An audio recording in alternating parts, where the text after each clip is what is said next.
코로나 시작된 지난달 광주 전남 코로나19 확진자가 1,836명으로 급증했습니다. 병상 가동률은 아직 여유가 있지만 위중증 병상은 빠듯합니다. 코로나19로 지역 음식, 숙박업이 직격탄을 맞은 사실이 한국은행 보고서에 그대로 드러났습니다. 자영업자들의 대출도 1년 6개월 만에 9조 3천억 원이 늘었습니다. 올해로 10년째를 맞는 광주 독립영화제가 내일 개막합니다. 광주를 다룬 작품들이 대거 상영됩니다. 친환경 1회차 전원의 허브 역할을 할 친환경 차부품 클러스터가 착공 5년 만에 광주 빅그린 산단에 준공됐습니다. 여러분 안녕하십니까? KBC 8시 뉴스입니다. 단계적 일상 회복이 시작된 지난달, 광주 전남에선 1,836명이 코로나19에 확진됐습니다. 지난 20개월 동안의 누적 확진자의 5분의 1일 정도로 급증한 건데요.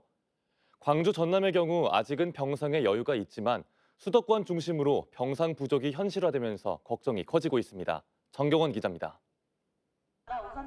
전국의 하루 확진자가 5,000명 넘게 쏟아지는 등 코로나19 신규 확진자가 급증하고 있습니다. 광주 전남 역시 지난달 확진자가 1,836명으로 월 확진자로는 역대 최다를 기록했습니다. 백신 접종 이후 시일이 지난 고령층과 아직 접종하지 않은 청소년을 중심으로 집단 감염이 발생한 결과입니다. 수도권 확진자가 폭증하면서 이와 관련한 연쇄 감염도 속출했습니다. 이런 가운데 정부는 치료 체계를 재택치료 중심으로 재편하기로 했습니다. 수도권에서 병상 부족 문제가 심각해진 데다 앞으로도 일일 확진자가 더 많이 발생할 수 있다는 우려 때문입니다. 그동안 시범 운영해온 광주시와 전라남도도 재택치료를 본격 시행할 계획입니다. 이제 집에서 치료하는 개념인데요. 그 대신 여러 가지 시스템을 좀 강화시켜서 집에서 치료하시되 의료인하고 연계하고 또 응급 상황이 되면은 구급차로 신속히 후송할 수 있는 시스템을 좀 갖추고 있는데요. 병상 확보에도 힘을 쏟고 있습니다. 현재 광주 전남의 병상 가동률은 50% 수준이지만 위중증 병상은 39개 가운데 10개밖에 남지 않은 상황입니다. 정부는 행정명령을 내려 이달 중순까지 위중증 병상을 2배 가까이 늘릴 계획입니다. 중등증 병상의 경우 최근 광주 전남 280개 병상이 추가된 가운데 치료 과정에서 증상이 가벼워지면 중등증이나 경증 병상으로 옮긴다는 계획입니다. 저녁 7시 이후에 환자를 다른 일반 인과 겹치지 않는 동선을 이용해가지고 환자가 입원하게 되겠습니다. 확진자 폭증과 병상 부족, 여기에 오미크론 변이에 대한 우려까지 코로나19 확산과 치료가 중대 기로에 놓였습니다. KBC 정경원입니다. 광주 지역 합창단 모임에서 코로나 집단 감염이 발생했습니다. 광주시는 지난달 27일 확진된 사람과 동선이 겹친 광주 동구의 합창단 모임 회원들을 대상으로 전수검사를 실시했는데 오늘 15명이 추가 확진됐습니다. 광양에선 한 목욕탕과 관련해 4명이 양성 판정을 받는 등 관련 누적 확진자가 14명으로 늘었습니다. 한편 오늘 광주에선 35명, 전남에선 29명의 확진자가 추가됐습니다. 광주 시내버스 회사에서 코로나19 확진자가 나오면서 일부 버스 노선 운행에 차질이 빚어졌습니다. 어젯밤 광주의 한 시내버스 운전사가 코로나19 확진 판정을 받으면서 밀접 접촉한 동료 운전사 150여 명을 대상으로 전수검사를 진행했는데 다행히 추가 확진자는 나오지 않았습니다. 버스 운전사들의 진단검사를 위해 52번과 228번 등 5개 시내버스 노선의 오전 운행이 중단됐고 49번과 52번 등 5개 시내버스 노선은 투입버스가 절반으로 줄면서 이용객들이 불편을 겪었습니다. 코로나19로 광주 전남 자영업에 어려움이 크다는 보도 여러 차례 해드렸는데요. 얼마나 어려웠는지를 보여주는 한국은행 보고서가 나왔습니다. 특히 음식, 숙박업의 고통이 컸습니다. 강동일 기자의 보도입니다. 광주시 남동에서 한정식 식당을 20년 넘게 운영해온 오복자 씨는 코로나 2차 확산 때인 지난해 11월에서 올해 2월이 가장 힘들었습니다. 병원 입원까지도 하고 그랬어요. 힘들어가지고. 뭐 직원들을 못 쓰죠. 또 사람 쓰면은 그 인건비가 또 나가야 되고. 그 될 때도 있고 안 될 때도 있고 그러니까 문 닫을 때가 더 많았고. 한국은행 광주전남본부 보고서에도 그대로 드러났는데 특히 대면 의존도가 높은 숙박음식업이 가장 어려웠습니다. 숙박음식업의 매출은 코로나 1차, 2차, 3차 유행기에 각각 22.3%와 32.9%, 13.7%가 줄었습니다. 도소매업과 예술 스포츠업이 3차 유행 때는 예전 수준을 뛰어넘었던 것과 비교됩니다. 자영업자의 대출도 크게 늘었습니다. 2019년 말 29조 2천억 원이었던 대출 규모는 1년 6개월 만에 무려 9조 3천억 원이 증가했습니다. 늘어나는 속도가 매분기 매우 빨랐습니다. 어려운 상황에도 재난지원금을 받기 위해 폐업률은 줄고 진입장벽이 낮은 곳에서 창업률이 늘면서 광주 전남 자영업자 수는 19,000명이나 증가했습니다. 폐업률은 떨어지고 창업률은 올라가기 때문에 지역 내 자영업자 간의 경쟁이 격화될 수 있고 또한 이제 수익성이 매우 악화될 가능성이 있습니다. 한국은행 보고서는 최근 경제 회복과 인플레이션 등으로 시중금리가 빠르게 상승하고 있어 자영업자들의 이자 부담이 늘어날 수 있다며 정부의 금융 지원이 중요하다고 조언했습니다. KBC 강동일입니다. 지역의 문화와 가치를 알리는 데 앞장서고 있는 광주 독립영화제가 올해로 10년을 맞았습니다. 이번 제10회 광주 독립영화제에서는 광주를 다룬 작품들이 대거 상영될 예정이어서 관심이 모아지고 있습니다. 이계혁 기자가 소개합니다. 5.18의 배후자로 지목된 고 윤한봉 선생의 이야기를 담은 청년 윤한봉. 감독은 미국으로 망명한 뒤 5월 광주를 지키지 못했다는 죄의식에 사로잡혀 살았던 윤한봉의 치열했던 삶을 추적합니다. 오늘은 이렇게 합법적으로 비행기를 타고 입고 가게 돼서 감개가 무량합니다. 화가에서 영화 감독에 이어 피아니스트가 되려는 광주 출신 오재영 감독의 일상을 담은 영화 피아노 프리즘. 영상과 피아노 연주가 결합된 독특한 방식으로 시선을 사로잡습니다. 저의 왼쪽 눈이 화면에 가득 차게 보이고 저는 다시 거리를 걷습니다. 올해로 10회째를 맞은 광주 독립영화제가 개막합니다. 장단편 영화 41편이 선보이는 이번 영화제는 특별히 광주를 배경으로 하거나 광주를 주제로 한 광주 영화들로 꾸려졌습니다. 광주 영화가 얼마나 성장했는가 한번 직접 와서 확인해 주시면 너무 감사할 것 같고 잘 할 수 있도록 응원해 주시면 좋을 것 같습니다. 열악한 제작 여건과 코로나19 팬데믹 속에서도 광주의 독립영화는 꾸준히 성장하고 있습니다. 광주 독립영화제 상영작인 영화 신기록이 2018년 청룡영화제 단편 영화상을 수상하는 등 우수한 작품들도 잇따라 배출되고 있습니다. 영화제를 통해서 많이 성장한 부분도 있습니다. 어려움 속에서도 젊은 영화인들도 많이 나오고 있고 그런 차원에서 지금 사실 10회지만 아직 젊습니다. 제10회 광주 독립영화제는 오는 5일까지 나흘 동안 광주 독립영화관에서 개최됩니다.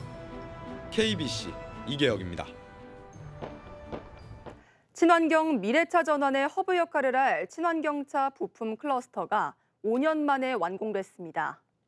3천억 원이 투입된 부품 클러스터는 국내 최대 규모의 친환경차 부품 시험, 인증 장비 등을 갖춰 지역 부품 기업의 미래차 전환과 친환경차 관련 기업 유치 등이 기대됩니다. 박성호 기자의 보도입니다. 전기, 수소차, 자율주행 등 첨단 기술로 무장된 미래차는 세계 자동차 시장의 최대 화두입니다. 정부도 2050년 탄소 중립을 선언하며 2030년까지 친환경차 785만 대를 보급해 내연기관차의 판매 비중을 17%까지 낮추는 등 미래차로 전환에 나섰습니다. 광주의 자동차 산업은 전체 제조업의 43.1%를 차지하고 있는 만큼 미래차 패러다임으로의 전환이 핵심 과제입니다. 2030년까지 지역 부품기업 100곳을 미래차 분야로 전환하기로 하고 선도기술 지원센터와 글로벌 비즈니스 센터 등 국내 최대 규모의 친환경차 부품 클러스터를 지난 2016년부터 빅그린 산단에 조성했습니다. 선도기술 지원센터는 친환경 미래차 부품 설계와 시제품 생산 시험 인증 설비 181종과 인공지능 차량을 위한 25종의 최첨단 장비를 갖췄습니다. 남양연구소에서 설계 용역을 받고 있는 회사가 저희들하고 곧 협약을 맺어서 MO를 맺어서 사무실을 이 옆에 있는 비즈니스 센터에 곧 들어오게 돼 있습니다. 내년에 전국에서 유일한 친환경 자동차 부품 인증센터가 들어서면 자동차 부품 기업들의 신기술 개발부터 인증까지 원스톱 생태계가 구축됩니다. 오늘을 시작으로 GGM 자동차 공장의 전기차 생산 준비가 본격화되고 내연기관 중심으로 운영됐던 부품 업체들도 전기차와 자율주행차 등 미래차 기술과 시스템을 적극 도입할 것입니다. 내연기관에서 미래차 중심으로 변화의 물결 앞에 선 광주가 친환경차 메카 도시로의 첫 발을 내딛었습니다. KBC 박성호입니다. 국립심뇌혈관센터의 장성 설립을 광주시와 시의회가 함께 촉구하고 나섰습니다. 이용섭 광주시장과 김용집 광주시 의장은 국립심뇌혈관센터 설립을 통한 국가 차원의 연구와 함께 예방관리 대책이 시급하다며 설립 예정지인 장성 나노산다는 관련 인프라가 풍부하고 초광역 협력 사업의 모델이 될 수 있는 만큼 속도감 있는 추진을 촉구했습니다. 국립심뇌혈관센터는 올해 처음으로 44억 원의 정부 예산이 배정됐지만 질병관리청이 규모를 더 키우겠다는 이유로 예산 집행을 거부하면서 사업 백지화에 대한 우려가 커지고 있습니다. 광주에서 올겨울 첫눈이 관측됐습니다. 오늘 오전 도심 일부 지역에 날리기 시작한 눈은 오늘 밤까지 이어지겠습니다. 오늘 낮 기온은 광주 3도, 순천 2도 등에 머물렀고 내일 아침도 광주 영하 1도, 나주 영하 2도 등 광주 전남 대부분 지역이 영하권으로 매우 춥겠습니다. 추위는 내일 오전부터 차츰 풀리면서 내일 낮에는 8도에서 11도 분포로 평년 수준을 회복하겠습니다.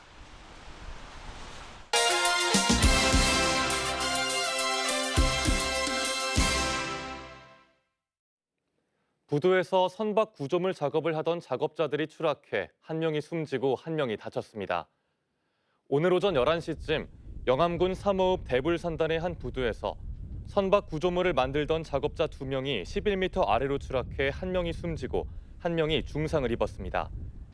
경찰은 이들이 작업하던 철제 구조물이 쓰러지면서 함께 추락한 것으로 보고 정확한 사고 경위와 안전수칙 준수 여부를 조사하고 있습니다. 빌린 돈을 갚으라고 독촉하던 여자친구를 살해한 40대에게 징역 28년이 선고됐습니다. 광주지법 형사심 1부는 지난 4월 전북 남원시의 한 야산에서 여자친구인 A씨를 폭행해 숨지게 한 뒤 시신을 유기한 혐의로 기소된 47살 이모 씨에게 징역 28년과 보호관찰명령 3년을 선고했습니다. 이 씨는 A씨와 A씨의 가족들에게 1억 원이 넘는 돈을 빌린 뒤 갚지 못하게 되자 이 같은 범행을 저지른 것으로 드러났습니다. 연말연시 이웃사랑과 기부 문화를 확산하기 위한 2022 희망나눔 캠페인이 시작됐습니다. 광주와 전남 서해복지 공동모금회는 광주 5.18 민주광장과 전남도청 앞 광장에서 각각 사랑의 온도탑 제막식을 갖고 내년 1월 31일까지 62일간 나눔 모두를 위한 사회 백신을 주제로 희망나눔 캠페인을 진행합니다. 광주의 나눔 목표액은 지난해와 같은 42억 1천만 원, 전남은 10억 원이 늘어난 89억 3,200만 원입니다. 코로나19 여파로 광주공항과 무안공항의 희비가 엇갈렸습니다. 광주공항의 경우 제주 노선 등 수요가 크게 늘면서 올해 1월부터 10월까지의 여객 이용객이 175만 명을 기록한 가운데 연말까지 연 이용객이 2019년에 202만 명을 넘어 사상 최다를 기록할 것으로 예상됩니다. 무안공항은 10월까지 이용객이 코로나19 확산 전인 2019년보다 98% 줄어든 7,500여 명에 그쳤습니다. 박양우 광주 비엔날레 대표가 광주를 바탕으로 세계를 아우르는 비엔날레를 만들어가겠다고 강조했습니다. 취임 100일을 맞은 박 대표는 광주 비엔날레가 국제 비엔날레지만 광주와 떼려야 뗄 수 없는 밀접한 관계가 있는 만큼 광주는 광주 비엔날레의 영원한 소재이자 주제, 그리고 비전이 되어야 한다고 밝혔습니다.